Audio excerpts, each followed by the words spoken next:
Hello प्यारे बच्चों, स्वागत है आप सभी की एक नई वीडियो में। आज की वीडियो में मैं आप सभी को दक्षता अभ्यास 14 के सभी क्वेश्चनों को सॉल्व कराने जा रहा हूं। यदि आप सभी इस बुक के अन्य एक्सरसाइजों को नहीं देखे हैं, जितनी की आगे मैंने पढ़ा रखी हैं, उन सभी को पाने के लिए आपको इस वीडियो को कंप्लीट देखना है। लास्ट में मैं प्लेलिस्ट लगा दूंगा, आपको आसानी से मिल जाएगी, जिसके अंदर मैंने स्टार्टिंग से लेकर दक्षता अभ्यास 14 तक एक एक एक्सरसाइज को लगा रखा है। कोई भी एक्सरसाइज छूटी हुई नहीं है, ठीक है। तो आइए अब पहला क्वेश्चन पढ़ते हैं और यहाँ पर बिना देरी के सॉल्व करते हैं। तो पहला क्वेश्चन दिया गया है, प्रश्न एक में सही विकल्प को लिखिए। मतलब इसके अंदर चार विकल्प दिए हैं, इसमें से कोई एक सही है, ये बताना है। तो आइए पहला क्वेश्चन पढ़ लेते हैं।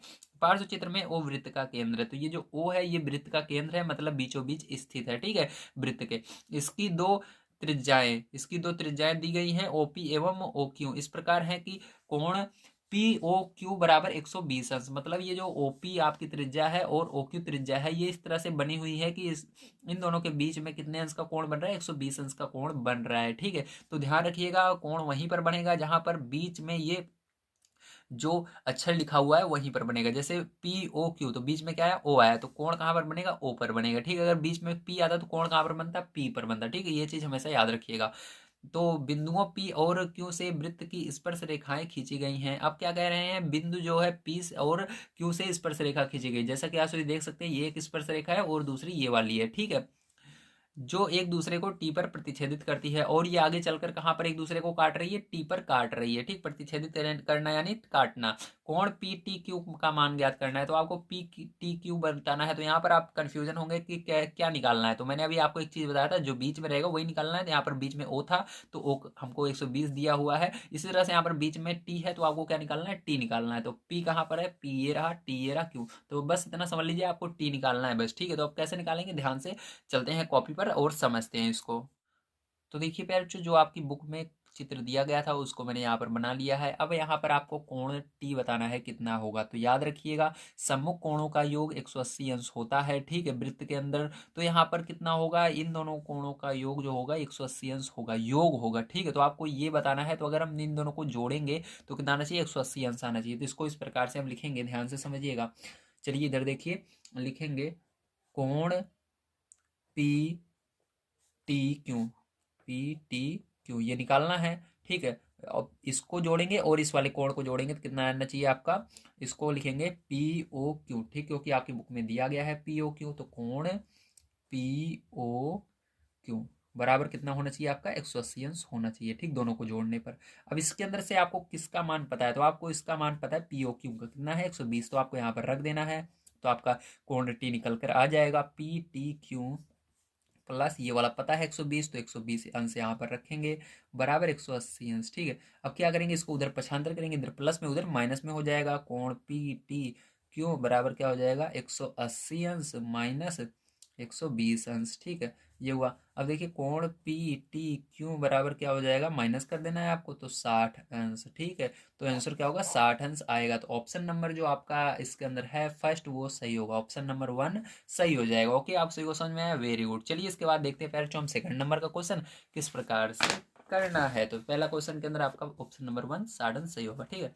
अब देखिए सेकंड नंबर क्वेश्चन यहाँ पर दिया गया है, किसी वृत्त के केंद्र के एक और दो समांतर जीवाओं की लंबाई 6 सेमी और 8 सेमी है। यदि वे 1 सेमी की दूरी पर हों तो वृत्त का व्यास होगा। तो ये क्वेश्चन कैसे करना है, ये बहुत ही इंपॉर्टेंट है।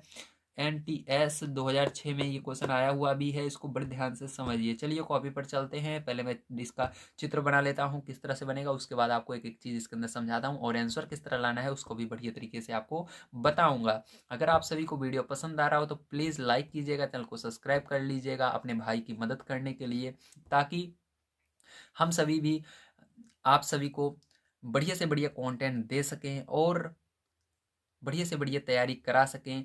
मैं कोशिश करूंगा कि आपको क्लास 6 से लेकर के 12 तक की जितनी बुक है उनको सबको कंप्लीट करवाने की, अगर आप सभी प्यार और सपोर्ट दिखाएंगे तो जल्द ही ये भी मैं कंप्लीट कर दूंगा। जैसे कि क्लास 8 की बुक लगभग हमारी कंप्लीट होने वाली है, इसके अंदर 2 चैप्टर अभी बचे हैं जो नहीं कंप्लीट है, नहीं तो पूरी बुक मैंने कंप्लीट करवा रखी है, ठीक है। इसी बात पर लाइक कर दीजिएगा प्यारे बच्चों। आइए अब देखते हैं प्यारे बच्चों, हम इसका पहला सेकंड नंबर का क्वेश्चन किस तरह से करना है।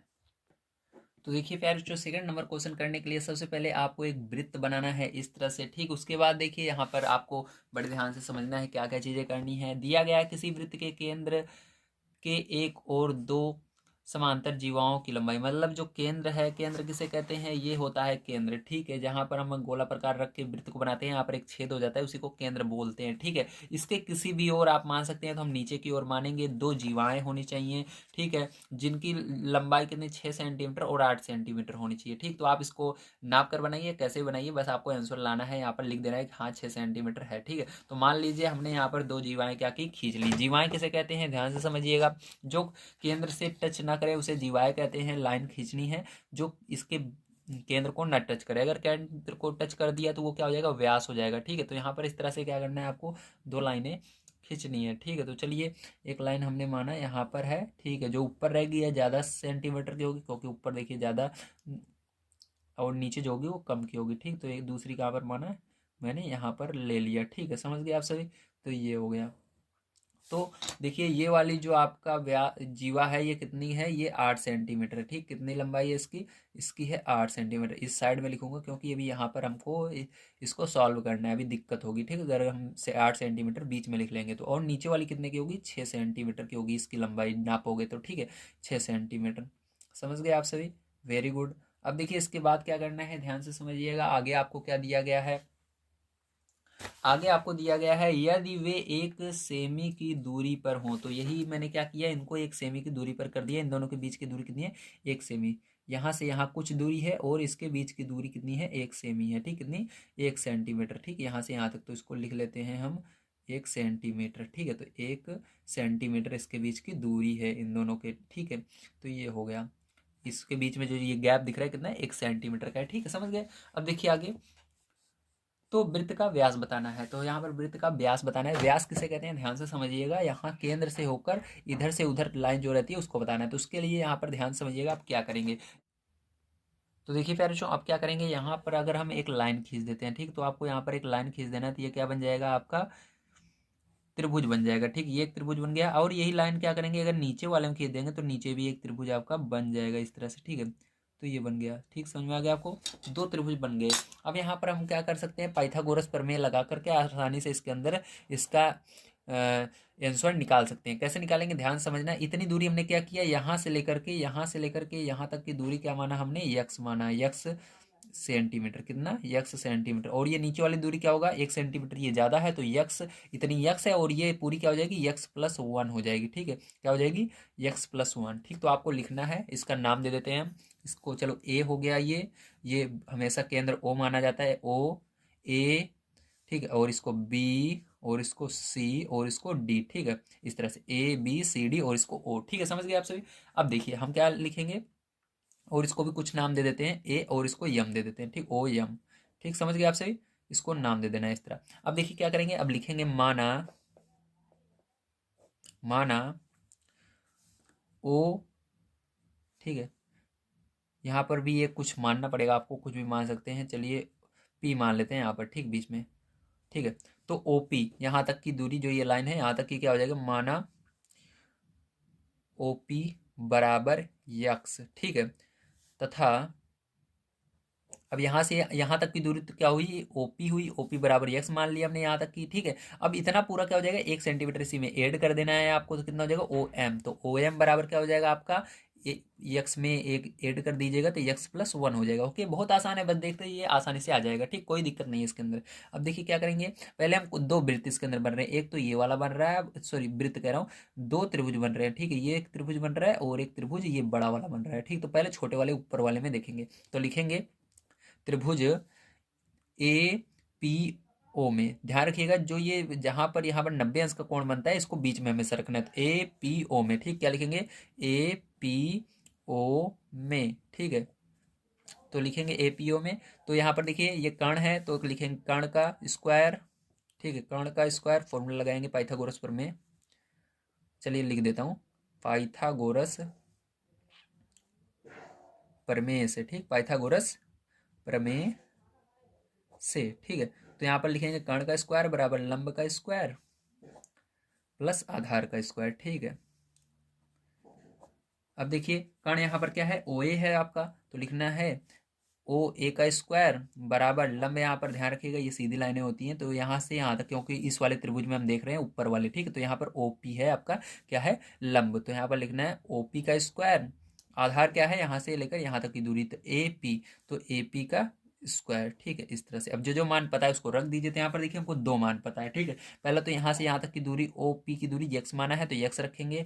तो यहाँ पर ओ ए हमको निकालना है, तो इसको ऐसे रहने देंगे, ओ ए का स्क्वायर बराबर ओ पी हमने क्या माना है, यक्स माना है, तो यक्स और स्क्वायर इसके ऊपर है पहले से, तो ये स्क्वायर रहेगा, ध्यान रखिएगा, प्लस ए पी कितना होगा, तो ए पी देखिए कहाँ से दूरी है, यहाँ से यहाँ तक की दूरी, अगर ये पूरी दूरी 8 सेंटीमीटर, मैंने कितना बताया 8 सेंटीमीटर, तो ध्यान रखिएगा 4 ये होगी 4 ये होगी, ठीक, क्योंकि बराबर बराबर होते हैं, इतना आधा इधर होगा आधा इधर होगा, ठीक है, 4 इधर होगा 4 इधर, तो दोनों मिलाओगे तो 8 सेंटीमीटर हो जाएगा। तो इधर का कितना हुआ 4 सेंटीमीटर, 4 का स्क्वायर कर दोगे। अब इसको सॉल्व करते हैं, ओ ए का स्क्वायर बराबर एक्स स्क्वायर प्लस 4 का स्क्वायर 16, ठीक है। तो ये क्या हो गया, आपको इसको समीकरण 1 मान लेना है, ठीक, समझ गए आप सभी। अब देखिए क्या करेंगे, अब यहाँ पर इसी तरह से आपको त्रिभुज दूसरे वाले में देखना है, दूसरा त्रिभुज कौन सा बन रहा है आपका, सी समकोण यहाँ पर बनेगा सी एम ओ, ठीक है, ध्यान रखिएगा सी एम ओ, तो त्रिभुज सी एम ओ में, ठीक है, इसके अंदर पाइथागोरस प्रमेय आपको लगा देना है। तो यहाँ पर डायरेक्ट मैं कर रहा हूँ, यहाँ पर लिखेंगे ओ सी का स्क्वायर, ओ सी का स्क्वायर, ओ सी का स्क्वायर बराबर, ठीक है, ओ सी का स्क्वायर बराबर, उसके बाद क्या होगा ओ एम का स्क्वायर पूरा लेंगे, ध्यान रखिएगा यहाँ से यहाँ तक, ठीक, क्योंकि बड़ा त्रिभुज की लाइन यहाँ तक आई है, ठीक है। तो यहाँ पर क्या होगा आप ध्यान से समझिएगा, यहाँ पर देखिए ओ एम का स्क्वायर, ठीक है, ये क्या होगा ओ एम, तो ओ एम का स्क्वायर प्लस, अब यहाँ पर सी एम, ठीक है, सी एम का स्क्वायर, ठीक है। अब देखिए ओ सी क्या आया है आपका, ओ सी निकालना है यहाँ पर कर्ण, तो ओ सी का स्क्वायर ऐसे ही रहेगा, ठीक है। ओ एम क्या होगा आपका, ध्यान रखिएगा यहाँ से यहाँ तक दूरी हमने क्या मानी थी, देखिए यहाँ पर एक्स प्लस 1 मानी है, तो एक्स प्लस 1 का स्क्वायर प्लस सी एम कितना होगा, तो इतना, देखिए ये पूरी दूरी 6 है, तो इसका आधा कितना होगा, 3 3 3 ये हो जाएगा 3 ये हो जाएगा, तो 3 सेंटीमीटर का स्क्वायर या 3 का स्क्वायर, ठीक है। अब देखिए ओ सी का स्क्वायर क्या क्या होगा, अब इसका हम क्या करेंगे, यहाँ पर वर्ग करेंगे, तो यक्स का स्क्वायर प्लस एक का स्क्वायर ही होगा, प्लस 2ab मतलब 2 इंटू यक्स इंटू 1, ठीक, तो 2x ही होगा, प्लस यहाँ पर देखिए 3 का स्क्वायर क्या होगा 9 होगा, ठीक है। अब देखिए ओ सी स्क्वायर बराबर क्या हो जाएगा, यहाँ पर एक्स स्क्वायर प्लस, इसको एक्स वाले को आगे लाते हैं 2x, और एक का स्क्वायर एक होता है, एक और 9 जोड़ो कितना हो जाएगा 10 हो जाएगा, ठीक है। तो इसको समीकरण 2 मान लेंगे। अब ध्यान समझिएगा यहाँ पर ओ सी और ओ ए जो है लिखेंगे, यहाँ पर ओ सी बराबर ओ ए क्यों है, ओ सी बराबर ओ ए क्यों होगा, ठीक, ओ सी बराबर ओ ए क्योंकि ये है, क्योंकि ये त्रिज्याएं हैं, ठीक है, क्योंकि त्रिज्याएं जो होती हैं बराबर होती हैं, ठीक। तो ये क्या होगा ओ सी जो है आपका ओ ए के बराबर होगा, क्योंकि त्रिज्या जो होती है केंद्र से होकर वृत्त के किसी भी कोने पर जाकर मिलती है, तो ये त्रिज्या दोनों आपस में बराबर होंगी, ध्यान रखिएगा, ठीक है। तो यहाँ पर ये दोनों बराबर हैं, तो आप क्या कर सकते हैं, यहाँ से दोनों को अगर ये बराबर है तो इसका स्क्वायर भी बराबर होगा, तो इन दोनों को क्या करेंगे बराबर कर देंगे, ठीक है। तो इसी फॉर्मूले से तो ओ सी का स्क्वायर बराबर ओ ए का स्क्वायर से लगाएंगे, ठीक है। तो ओ सी क्या था आपका, देखिए यहाँ पर ये वाला है, तो इसको लिखिए x square plus 2 x plus 10 बराबर लगाना है, ओ ए क्या आया है आपका ये वाला है, तो इसको इस इधर बराबर में रख देना है, ठीक है आपको। तो यहाँ पर इसको रख देंगे, तो यहाँ पर यक्स स्क्वायर प्लस 16, ठीक है। या आप इसको इस तरह से भी लिख सकते हैं, ठीक है, इसको इस तरह से ना लिखिए बराबर करके, नहीं तो आप कंफ्यूज हो जाएंगे, ऐसे लिखिए ओ ए का मान समीकरण 2 में रखने पर, ठीक है। देखिए आप क्या करेंगे, इसको दोनों को बराबर कर सकते हैं, ठीक है, यहाँ से तो आप क्या करेंगे इसके दोनों बराबर, तो आप क्या कर सकते हैं ओ सी की जगह ओ ए को लिख सकते हैं, ठीक। तो यहाँ पर क्या करेंगे आप लिखेंगे समीकरण 1 में ओ ए स्क्वायर बराबर ओ सी स्क्वायर, ठीक है, का मान रखने पर, क्या मान रखने पर, ठीक है, मान रखने पर, तो यहाँ पर क्या करेंगे आप मान को रखेंगे, ठीक है। तो यहाँ पर जब मान आप रखेंगे तो क्या होगा, तो ये ओ सी जहाँ पर ओ ए है, तो यहाँ पर क्या था ओ ए था, ओ ए की जगह क्या आ गया ओ सी आ गया, तो ओ सी का मान जो आया है इसको उठा करके मैंने यहाँ पर रख दिया, तो वही देखिए इसको यहाँ पर जब रखा तो ये ये वाला बराबर इसके, तो देखिए वही तो है ना, ये वाला जो है यहाँ पर आना चाहिए तो यहाँ पर है, और ये वाला इस साइड है तो इस साइड है, ठीक है, तो यही हो। अब देखिए क्या करेंगे, इसको सॉल्व कर लेंगे, यहाँ से एक्स स्क्वायर इधर भी कट जाएगा, बराबर के दोनों साइड अगर वही मान रहता है तो कट जाता है। इधर भी देखिए बराबर है, एक्स स्क्वायर इधर भी, एक्स स्क्वायर इधर भी कट गया। अब देखिए 2x, अब क्या करेंगे, इसको उधर ले जाएंगे तो क्या हो जाएगा 16, और उधर गया माइनस में 10, ठीक है। 2x बराबर, यहाँ पर 10 घटाओगे 6 बचा, x बराबर कितना आएगा 6, और इधर बटे में आ जाएगा 2, ठीक है, तो भाग दोगे 2 से 6 को, तो x बराबर आपका कितना आ जाएगा, इधर देखिए आगे x बराबर आपका आएगा 3 सेंटीमीटर, x बराबर कितना है 3 सेंटीमीटर, ठीक है। अब देखिए यहाँ पर ध्यान से समझिएगा एक चीज, यहाँ पर आप चाहे इस 3 का मान समीकरण 1 में रखो या 3 जो आया है इसको समीकरण 2 में रखो, आपका जो आंसर आएगा सेम आने वाला है, ठीक है। इसलिए आप दोनों में जाइए, जिसमें रखोगे आपका आंसर सेम आएगा, ठीक है। तो क्या करेंगे, इस 3 को हम क्या करेंगे, इसके अंदर रख देते हैं समीकरण 1 में, ठीक है। तो चलिए समीकरण 1 में हम क्या करते हैं, x का मान रख देते हैं, ठीक। तो यहाँ पर देखिए नेक्स्ट पेज में मैं आपको बता देता हूँ। तो देखिए यहाँ पर कुछ इस प्रकार से होगा, त्रिज्या जो OA है ये क्या त्रिज्या है आपकी, ध्यान रखिएगा, ठीक है। त्रिज्या यहाँ पर OA है, इसका स्क्वायर बराबर एक्स स्क्वायर प्लस 16, ठीक है। अब ध्यान से देखिए, अब देखिए यहाँ पर क्या करेंगे, अब यहाँ पर x का मान हम रख देंगे, ठीक। तो x का मान हमारा 3 आया है, तो यहाँ पर OA स्क्वायर, ध्यान रखिएगा OA जो है त्रिज्या है, ठीक है। यहाँ पर 3 रखेंगे, 3 का स्क्वायर प्लस 16, ठीक है। अब देखिए OA स्क्वायर बराबर क्या हो जाएगा 9 हो जाएगा, प्लस 16 जोड़ देना है, तो OA का स्क्वायर बराबर कितना हो जाएगा 25 हो जाएगा आपका। अब देखिए OA बराबर केवल हम निकालेंगे तभी हमारी त्रिज्या निकलेगी, ठीक है। तो यहाँ पर अंडर रूट में इधर चला जाएगा 25, ठीक है, स्क्वायर उधर जाएगा अंडर रूट में हो जाएगा। अब देखिए अंडर रूट से बाहर निकलने के लिए किसी का वर्ग होना चाहिए, तो ये किसका वर्ग है 25, 5 का है, तो बाहर निकला है, तो ये त्रिज्या आपकी क्या आई, त्रिज्या आपकी आई 5, ठीक, क्या आई 5 आई। तो अब यहाँ पर अगर हम व्यास की बात करें, किसकी बात करें, व्यास जो होती है, व्यास त्रिज्या की, व्यास त्रिज्या का 2 गुना होता है, क्या होता है 2 गुना होता है, ठीक है, क्या होता है 2 गुना होता है, ठीक है। जो व्यास होता है वो त्रिज्या का 2 गुना होता है। अब क्या करना है 2 से गुना करना है आपको इसके अंदर, तो ये लिखेंगे व्यास बराबर, व्यास बराबर 2 गुणे 5, त्रिज्या कितने है 5 आई, तो त्रिज्या के अंदर 2 का गुणा कर देना है, तो 10 आएगा, तो सेंटीमीटर में इसका आंसर आएगा, ठीक है। तो ये आपका आंसर हो जाएगा प्यारे बच्चों 10 सेंटीमीटर, ठीक है। उम्मीद है आप सभी को समझ में आया होगा किस तरह से इसको करना था। आज की वीडियो मैंने आप सभी को बताया कि किस तरह से आप सभी को इस वाले क्वेश्चन को करना है, ठीक है, जो कि बहुत इंपॉर्टेंट था, और इस वाले क्वेश्चन को, तो उम्मीद है आप सभी को दक्षता अभ्यास 14 समझ में आया होगा। नेक्स्ट वीडियो देखने के लिए इस वीडियो पर क्लिक कीजिए, प्ले लिस्ट अगर चाहिए तो ये प्ले लिस्ट दिख रही है, इस पर क्लिक कीजिए। मिलते हैं अगली वीडियो में, वीडियो अच्छा लगा प्लीज़ चैनल को सब्सक्राइब कर लीजिएगा। मैं आप सभी को डेली क्लास 8 से संबंधित यहाँ पर मैथ के वीडियोज़ या अन्य क्लास से संबंधित मैथ के वीडियो प्रोवाइड करता रहता हूँ। थैंक यू वेरी मच, आप सभी का दिन शुभ हो।